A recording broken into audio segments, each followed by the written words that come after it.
بسم اللہ الرحمن الرحیم۔ قرآن اللہ رب العزت کی سچی اور آخری کتاب ہے۔ گویا کہ یہ ہمارے لیے ایک خط ہے، لیکن اس سے ہم غافل ہیں، اس کو ہم نے چھوڑ دیا ہے،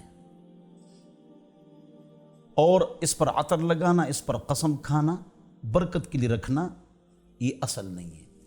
اس کی تجوید کو ٹھیک کرنا اور اس کے مطلب کو سمجھنا یہ ہماری ذمہ داری ہے۔ کس طرح؟ یہ نہیں کہ آپ لفظی ترجمہ سمجھیں اور اس کا پورا علم، یہ ہر ایک پر فرض اور واجب اور لازم نہیں ہے۔ قرآن ہم سے کیا کہتا ہے اس کو سمجھنا ہے۔ قرآن کا لفظی ترجمہ یا صرف ترجمہ آپ سیکھیں، اس کے لیے مطلوبہ 14 علوم ہیں، وہ ایک الگ ٹاپک ہے۔ قرآن آپ سے کیا کہتا ہے یہ آپ نے سیکھنا ہے۔ آسان ترجمہ قرآن مفتی تقی عثمانی مد ظلہ العالی، وہ اپنے لیے خرید لیں، نہایت ہی آسان ہے، نہ فرقواریت ہے نہ اختلافی بات ہے۔ بس پاک رب کے مطلب کو سمجھایا گیا ہے کہ یہاں پر اللہ رب العزت اس آیت میں کیا ارشاد فرمانا چاہتے ہیں۔ یہ مینول بک ہے، ہم موبائل خریدتے ہیں، مشین، اس کے ساتھ چھوٹا سا کتابچہ ہوتا ہے، مینول بک اس کو بولتے ہیں، اس کے مطابق آپ اس کو استعمال کریں گے، ورنہ موبائل خراب ہو جائے گا، مشین خراب ہو جائے گی۔ تو مخلوق اور اس کائنات کے لیے مینول بک وہ قرآن ہے، اس کے مطابق آپ اس کو استعمال کریں گے، زندگی بھی اور اپنے آپ کو بھی۔ الا لہ الخلق والامر، خبردار مخلوق اللہ کی ہے تو بات بھی اللہ کی چلے گی۔ رشیا اور چائنا والے اللہ کو نہیں مانتے ہیں، قرآن کو نہیں مانتے، تو کیا کھاتے ہیں، کس سے شادی کرتے ہیں، کیا پیتے ہیں؟ جنگل کی طرح جو کھائیں جو پئیں، کوئی قانون، کوئی پرنسپل نہیں ہے۔ قرآن کو ہم نے سمجھنا ہے۔ قرآن آپ کسی اور کو پڑھائیں، اس کے لیے علماء ہیں۔ آپ اگر عالم نہیں ہے تو علاقے میں عالم نہیں ہے تو ایک اچھی سی تفسیر سے آپ اس کی تعلیم کرا سکتے ہیں، سادہ قرآن سے درس نہیں دے سکتے ہیں۔ حضرت ابوبکر رضی اللہ عنہ نے فرمایا، ای سماء تظلنی و ای ارض تقلنی ان اقول فی القرآن شیئا ما لم اعلم به۔ حضرت ابوبکر رضی اللہ عنہ اللہ سے ڈر رہے ہیں، کون سا آسمان مجھے سایہ دے گا، کون زمین مجھے جگہ دے گی کہ میں قرآن میں ایسی بات کروں جس کا مجھے علم نہ ہو۔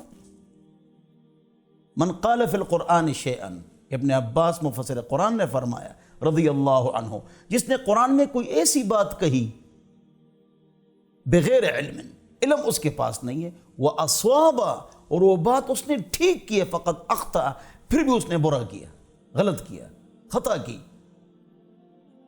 بہرحال تو قرآن کی تفسیر لے لیجئے اور قرآن کو سمجھیے، یہ ہمارے لیے مینول بک ہے، ہم نے اس کے مطابق اپنی زندگی گزارنی ہے۔ آپ کے بیٹے کا خط آتا ہے دبئی سے، کراچی سے، آپ اس پر عطر نہیں لگاتے ہیں، بیٹے کا خط ہے، آپ خود پڑھتے ہیں یا پڑھواتے ہیں، تو قرآن کو سمجھنا ہے۔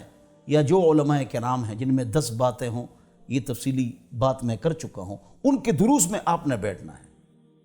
عالم، مرشد، بزرگ، امام، بلکہ اسلامی ملک کا وزیر اعظم، اس میں 10 باتیں ہوں گی، بتا چکا ہوں۔ یہ ہماری ذمہ داری ہے کہ قرآن کو سمجھیں، ایک اس کو صحیح پڑھنا ہے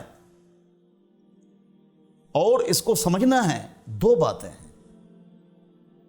یہ قرآن کی عزت ہے، یہ قرآن کے حقوق ہیں، اس کو آپ ٹائم دیں، اس کی آپ تلاوت کریں، اس سے آپ محبت کریں۔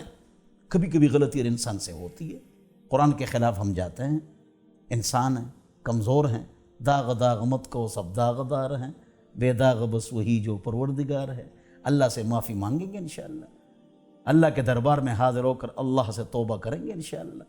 الہی عبدک العاصی اتاک مقرا بالذنوب وقد دعاک فإن تغفر فأنت لذاک اہل وإن تطرد فمن یرحم سواک۔ توبہ کریں گے انشاءاللہ۔ تو تقریباً 12 پارے ہم نے قرآن کی تجوید، تشریح، تفسیر، یہ ہم نے اپنے چینل پر ڈال دیے ہیں، تورو ویب ٹی وی، وہاں سے آپ قرآن سیکھ سکتے ہیں، سمجھ سکتے ہیں۔ اللہ مجھے اور آپ حضرات کو عمل کی توفیق عطا